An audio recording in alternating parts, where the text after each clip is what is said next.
महाराष्ट्र में पैदा हुआ होगा, कोई यूपी बिहार में पैदा हुआ होगा, लेकिन उन्होंने अपनी जीवन का मकसद बनाया और उस मकसद पे उन्होंने जिंदगी लगाई। उसी का परिणाम है कि आज हम अपनी तीसरी पीढ़ी के, चौथी पीढ़ी के, पांचवी पीढ़ी के दादा को नहीं जानते हैं, लेकिन जिन्होंने अपनी जिंदगी का मकसद बनाया और उस मकसद पे अपना जो जीवन न्यौछावर किया, उनको आज हम गांव में, दराज में, कस्बे में, दूर दराज में जयंतियां मना रहे। साथियों, मिसाल ऐसी चलनी चाहिए जिंदे व्यक्ति कोई कि मरने के बाद भी वो मिसाल और उसके पद चिन्ह कायम रहने चाहिए।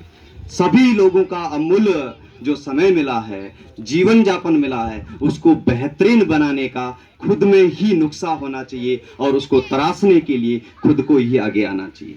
साथियों, अगर इसमें सब्जेक्ट रखा गया है, इसी महीने में महात्मा ज्योतिबा फूले जो बाबा साहब के तीसरे गुरु कहा जाता है, उनकी जन्म जयंती 11 अप्रैल 1827 उनकी भी जन्म जयंती है। दूसरी बात, दुनिया के अंदर जो दुनिया में जो अखंड भारत कहते हैं, दुनिया लेवल पे दुनिया की जो 100 रुपए का बजट बनता था, तो 33 से 36 रुपए का बजट केवल मात्र भारत में होते थे। और जिसको विश्व गुरु कहते थे, ऐसा जो निर्माता भारत का था अशोक सम्राट, उनकी भी जयंती 8 अप्रैल की है और बाबा साहब अम्बेडकर की जो जन्म जयंती है 14 अप्रैल की है। इन तीनों महापुरुषों की जन्म जयंती पर आप सभी को हार्दिक बधाई एवं अभिनंदन। कई वक्ता आते हैं, जयंती के उपलक्ष्य में पुष्प अर्पित भी करते हैं और नमन भी करते हैं। ये केवल मात्र परिनिर्वाण दिवस पे बोला जाता है, जयंती के अवसर पर विशिंग किया जाता है और बधाई दी जाती है, खुशहाली जाहिर की जाती है। साथियों, इस अवसर पे जो सब्जेक्ट रखा गया है वो सब्जेक्ट है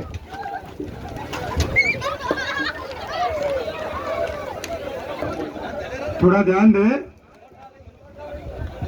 बाबा साहब अम्बेडकर ने कहा था, संगठित रहो, शिक्षित बनो और संघर्ष करो। ये ऐसे अवसर तो संगठन का परिचय देने के लिए आते हैं, सब मिलकर स्टैंड को ठीक करें। तो प्रकृति है, प्रकृति ताकत है, प्रकृति और मानव के बीच में का जो सामंजस्य है, असल जीवन वही है। इसलिए थोड़ा सा मिलकर इसको ठीक करें ट्रेन को। चलो साथियों, जो सब्जेक्ट रखा गया है, भारत का निर्माता, भारत के संविधान के जो ड्राफ्टिंग चेयरपर्सन रहे एवं जो उनकी जीवनी, उनकी शिक्षा और संविधान, सम्मान एवं इस देश का जो राष्ट्र का निर्माण हुआ, इसके संबंध में जो एक सब्जेक्ट रखा गया है, अगर इस सब्जेक्ट पे प्रकाश डाला जाए तो 15 मिनट, 20 मिनट, घंटा, आधा घंटा इसके लिए इतना महत्वपूर्ण भी नहीं है। इस सब्जेक्ट पे 5-5 दिन के सत्र चलाए जा सकते हैं और बोला भी जा सकता है।